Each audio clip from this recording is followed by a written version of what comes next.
புதுவரவு பார்வையாளர்களுக்கு வணக்கம். பிடிவாதம் பிடிக்கும் அதிமுகவினுடைய சீனியர்கள் என்ன முடிவெடுக்கிறதுன்னு தெரியாமல் தடுமாறும் எடப்பாடி பழனிசாமி. அதிமுகவில் பாஜக கூட்டணியில் சேரணும்னு சொல்லிட்டு அதிமுக சீனியர்கள் கிட்டத்தட்ட 2ஆம் கட்ட தலைவர்கள் 80% பாஜகவுடன் கூட்டணி வைக்கலாம் அப்படின்னு எடப்பாடி பழனிசாமிக்கு ஒரு அழுத்தம் கொடுக்குறாங்க. என்ன நெருக்கடியோ தெரியல, எடப்பாடி பழனிசாமி வேறு வழி இல்லாமல் பாஜக கூட்டணியில் அதிமுக இணைக்கலாம் அப்படிங்கிற ஒரு நிலைப்பாடு வரக்கூடிய ஒரு சூழல், அவர் முடிவெடுக்கக்கூடிய சூழல் வந்துடுச்சு. ஆனால் கிட்டத்தட்ட எடப்பாடி பழனிசாமிக்கு பாஜகவுடன் அதிமுக கூட்டணி வைக்கணுங்கிறதுல நிச்சயமாக அவருக்கு விருப்பமே இல்லை. இருந்தாலும் 2017 21 வரைக்கும் அதிமுகவுடைய ஆட்சி காலத்தில், அதாவது எடப்பாடி பழனிசாமி முதலமைச்சராக இருந்த காலகட்டத்தில், அதிமுக இருக்கக்கூடிய அமைச்சர்களாக இருந்த அந்த காலகட்டத்தில் பல்வேறு துறை சார்ந்த வழக்குகள், ஊழல்கள், பல குற்றச்சாட்டுகள், பல நெருக்கடிகள் இருந்தது. அதையெல்லாம் இன்று தூசி தட்டி எடுத்தாங்கன்னா நம்ம மாட்டிக்குவோம். அப்படிங்கிறதுனால அதிமுக இருக்கக்கூடிய 2ஆம் கட்ட தலைவர்கள் வேறு வழி இல்லாமல் கட்சி தோத்தா கூட பரவாயில்ல, நம்ம மீது எந்த குற்றச்சாட்டும் வரக்கூடாது, நம்ம மீது எந்த பழியும் வரக்கூடாது, நமக்கு எந்த சிக்கலும் வரக்கூடாது அப்படிங்கிறதுனால 2ஆம் கட்ட தலைவர்கள் அதிமுக பாஜகவுடன் கூட்டணியில் இணைந்து செயல்படலாம், 2026 சட்டமன்ற தேர்தலுக்கு நமக்கு ஒரு மிகப்பெரிய வாய்ப்பு இருக்குன்னு ஒரு அழுத்தம் கொடுக்குறாங்க எடப்பாடி பழனிசாமிக்கு.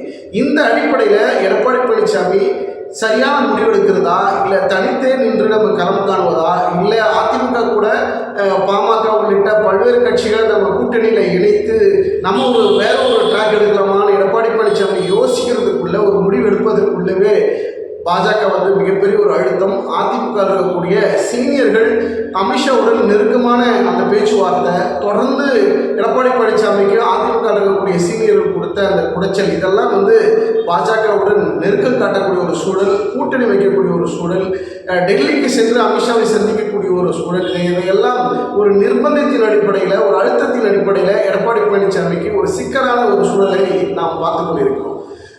இன்று இரவு அதிமுக இருக்கக்கூடிய ஒரு சீனியர் செங்கோட்டையன் அவர்கள் மீண்டும் டெல்லிக்கு சென்று அமித்ஷாவை சந்திக்கிறார் அப்படிங்கிற ஒரு தகவல் வருது.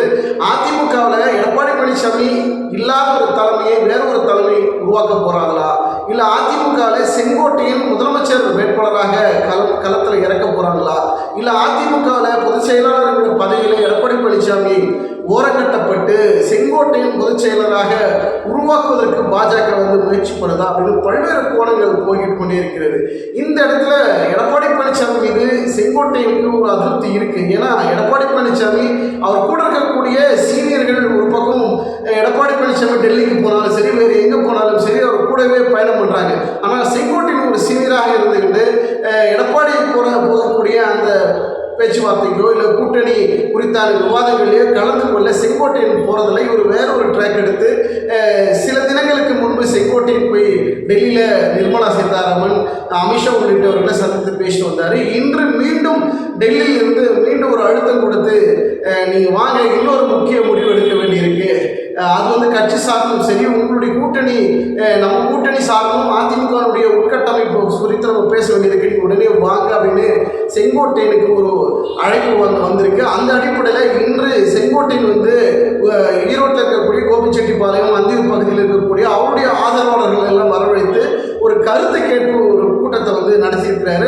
அதாவது முழுக்க செங்கோட்டையனுக்கு ஆதரவாளர்கள் எல்லாம் அதிமுக இருக்கக்கூடிய நிலைப்பாடு, எடப்பாடி பழனிசாமி மீது இருக்கக்கூடிய அதிருப்தி, பாஜகவுடன் அதிமுக கூட்டணி நிலைப்பாடு, அதிமுகவுடைய தலைமை மாற்றத்திற்கு டெல்லி தலைமை, அதாவது அமித்ஷா வேற ஒரு கட்டமைப்பு, வேற ஒரு ரூட் எடுக்கிறாங்க, இதற்கு சம்பந்தமான ஒரு விஷயம் எங்கிட்ட பேசுகிறாங்க, அதனால் நம்ம என்ன செய்வது தெரியல அப்படிங்கிறதுனால அவருடைய ஆதரவாளர்களெல்லாம் பல்வேறு கருத்து கேட்புகளும் செங்கோட்டை நடத்தியிருக்கிறார். அந்த ஆலோசனை கூட்டத்தில் எடப்பாடி பழனிசாமிக்கு எதிராக செங்கோட்டையனுக்கு ஆதரவாக ஒரு பல்வேறு கருத்துகள் அங்கே அலசப்பட்டு இருக்கு. செங்கோட்டையன் நீங்கள் எடுக்கக்கூடிய முடிவுக்கு நாங்கள் கட்டுப்படுறோம், நாங்கள் எல்லாம் உங்களுக்கு ஆதரவாக இருக்கிறோம்னு சொல்லிட்டு அவருடைய ஆதரவாளர்கள் ஒருமித்த குரலோட, ஒரு ஒற்றுமை குரலோட நீங்கள் என்ன முடிவெடுத்தாலும் நாங்கள் பின்னாடி நிற்கிறோம் அப்படிங்கிற ஒரு கருத்து வந்ததாகவும், அந்த அடிப்படையில் இன்று உற்சாகத்துடன் இன்று டெல்லிக்கு புறப்படக்கூடிய செங்கோட்டையன் அமித்ஷாவிடம் என்னென்ன கருத்துக்களையும், என்ன ஒத்துக்க போகிறார், என்ன முரண்பட போகிறார், எடப்பாடி பழனிசாமியை தொடர்ந்து அதிமுகவுடைய பொதுச் செயலராக தொடரட்டும், வேறு ஏதாவது பணி இருந்தாலும்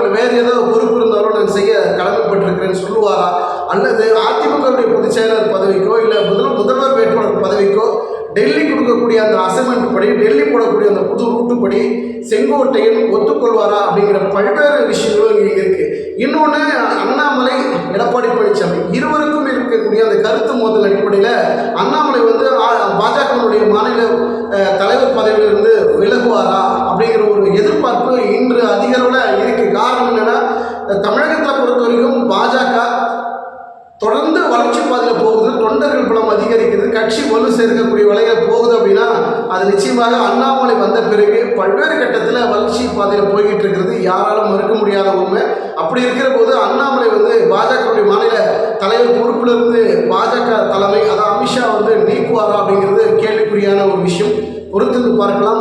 எடப்பாடி பழனிசாமிக்கு தொடரும் இந்த சிக்கல்கள், தடுமாற்றமான எந்த முடிவு எடுக்கிறதுன்னு தடுமாறி கொண்டிருக்கக்கூடிய எடப்பாடி பழனிசாமி அவருக்கு, அதாவது ஒன்றிணைந்த அதிமுக உருவாக்கி எடப்பாடி பழனிசாமி பாஜக கூட்டணியில் இல்லாமல் வேறொரு ட்ராக் எடுத்து முன்பே, ஒரு மாதத்திற்கு முன்பே இது ஒன்றிணைக்கக்கூடிய விஷயத்தில் எடப்பாடி பழனிசாமி ஒரு முடிவு எடுத்திருந்தால் இந்த நிலைமை வந்திருக்க வாய்ப்பில்லைங்கிற ஒரு சூழலும் இருக்கிறது.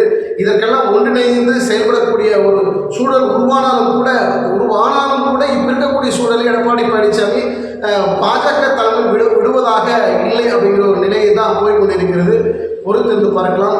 எடப்பாடி பழனிசாமி பாஜகவுடன் கூட்டணி வைத்தே ஆக வேண்டும்ங்கிற ஒரு நிர்பந்தத்தின் கட்டாயத்தின் பேரில் அவருடைய சூழல் அமைந்து கொண்டிருக்கிறது. ஒரு பக்கம் அதிமுக உட்கட்சி பிரச்சனை, இன்னொரு பக்கம் வெடித்து கொண்டிருக்கிறது.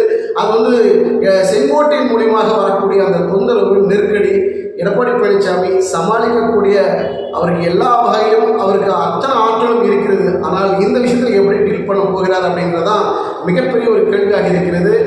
டெல்லி தலைமை செங்கோட்டையனுக்கு கொடுக்கக்கூடிய அந்த புது ரூட்டு, புது அசைன்மெண்ட் அடிப்படையில் என்ன மாதிரியான நெருக்கடிகள் செங்கோட்டையின் மூலிமா எடப்பாடி பழனிசாமிக்கு வர இருக்குதுங்கிறது தான் மிகப்பெரிய எதிர்பார்ப்பாக, மிகப்பெரிய கேள்வியாக இருக்கிறது. பொறுத்திருந்து பார்க்கலாம். செங்கோட்டையன், எடப்பாடி பழனிசாமி, அதிமுகவில் ஓ பன்னீர்செல்வம், சசிகலா உள்ளிட்டவர்கள் அனைவரும் ஒருங்கிணைந்த அதிமுகவை வலுவான அதிமுகவாக இருந்து எதிர்கொள்ளக்கூடிய இந்த தேர்தல் இன்னைக்கு பாஜகவுடைய கூட்டணி நிலைப்பாடுக்குள்ள சிக்கி தவிக்கக்கூடிய ஒரு சூழல் ஏன் வந்ததுங்கிற ஒரு புரிதல் இல்லாமல் ஒரு குழப்பமான மனநிலையில் இன்னைக்கு எடப்பாடி பழனிசாமி ஒரு என்ன முடிவு எடுக்கக்கூடிய சூழல், தடுமாறி கொண்டிருக்கக்கூடிய சூழலாகத்தான் இன்றைய சூழல் எடப்பாடி பழனிசாமிக்கு அமைந்திருக்கிறது.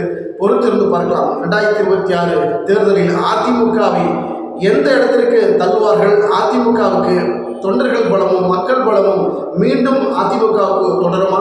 பாஜக அதிமுக கூட்டணி உறுதி செய்யப்பட்ட பிறகு 2026 தேர்தலில் இவருடைய கூட்டணிக்கு அமோகமான வரவேற்பு மக்கள் கொடுப்பார்களா அப்படிங்கிறதான் மிகப்பெரிய எதிர்பார்ப்பாக இருக்கிறது, மிகப்பெரிய கேள்வியாகவும் இருக்கிறது.